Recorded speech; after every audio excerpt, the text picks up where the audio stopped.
Good morning. This is Michelle Obama. I would like to thank you all for taking the time out from pouring through Sarah Palin's emails in order to join me today.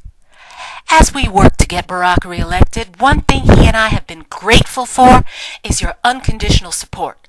It's as if Barack and I say to you, jump, and your answer has always been, how high? You see, being the first black affirmative action couple, Barack and I have a huge advantage, especially so with him really being a Muslim and all. Thanks to you, we've been doing everything possible to change this country from a republic run by rich old geezer white conservative men to a true democracy like South Africa, where us so-called minorities get to run the show. I say so-called because it'll only be a matter of time before people of color become the majority. Why do you think Barack is pushing for another guest worker program? Why do you think there was a provision in the healthcare bill, which I haven't read and I'm sure y'all haven't either, that medical schools will have to admit more students of color? Face it, folks. The Constitution is a 200-year-old document written by a few old white men who owned slaves. It's very outdated if you ask me. What we need are laws and more judges who will be compassionate towards minorities. That's what I meant when I said America was a mean place. Barack and I still have a lot more work to do. Along with affirmative action, gay marriage, the repeal of Don't Ask, Don't Tell, and no borders, we need to make abortion on demand the law of the land. Why should women, black or white, have to let pregnancy get in the way of their careers or anything else they feel like doing? Speaking of which, is Nina Burley here today? Oh, she is? Great.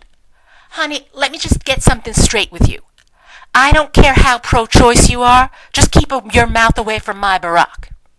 Anyway, as I was saying, thanks to you guys, those annoying Republicans can't do or say a thing. You and I will just call them racist like we've always done, which is true. Works like a charm. Remember when those crazy right-wing bloggers went into a snit about Jeremiah Wright, who's a great guy, by the way? You all covered for us just like you did with your good friends Bill Ayers and Bernadine Dorn. In fact, Reverend Wright, Bill, and Bernadine came to visit us at the White House a while back. So did Angela Davis, George Soros, and Jody Evans from Code Pink, which is a great group of women. Also, a few weeks ago, the rapper Common, who sings about killing cops and burning George W. Bush, and who Barack and I know from the Trinity United Church of Christ, gave us a special White House performance. What a sweetheart. Reminded me of the old days back in Chicago. I'd also like to give a big shout out to the Los Angeles Times. You all know how Barack has always been sympathetic to the Palestinian cause. After all, we're close friends with Edward Said, along with Rashid Khalidi and his family. Anyway, I just can't thank you all enough for covering for Barack when he made that great pro-Palestinian speech at Rashid's going away party back in Chicago. Those mealy-mouthed conservatives shrieked and moaned, but you all held your ground and never released that video. And speaking of Palestine, do you believe of the nerve of that Benjamin Netanyahu publicly lecturing Barack on national television? My poor husband. He's only trying to do right by his fellow Muslims. Then again, that Netanyahu will come crawling back like he always does. That Israel is a huge pain in the neck for such a small country, if you ask me. Anyway, on a much lighter note, for now I really am proud of America. I'll be permanently proud if Barack gets reelected, but for now, life is good for me.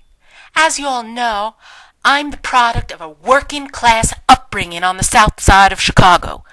Looking at me, you'll see what an investment in public education and affirmative action looks like. Naturally, I wouldn't be here where I am today without affirmative action.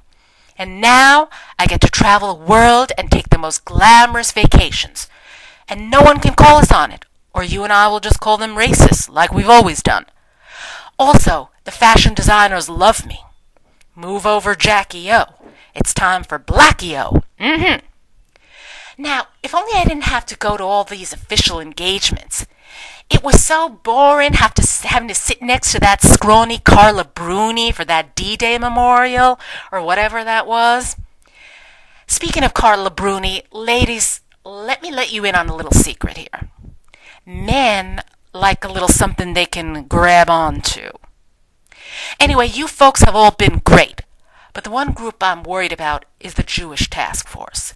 The head of that organization, a man named Chaim Ben-Pesach, predicted years ago that Barack would become the next president. He also knows that Barack is a Muslim, but unlike you guys, he's not keeping quiet about it. He has an English and a Hebrew forum, and they have hundreds of videos on YouTube. I've got to find me a way to muzzle them. So once again, I'd like to say thank you to you all. I know you voted for Barack last time, and that you'll vote for him again, and do everything in your power to see that he gets another 4 years. As for Chaim Ben-Pesach, if you're watching this conference, just so you know, I'll take care of you personally.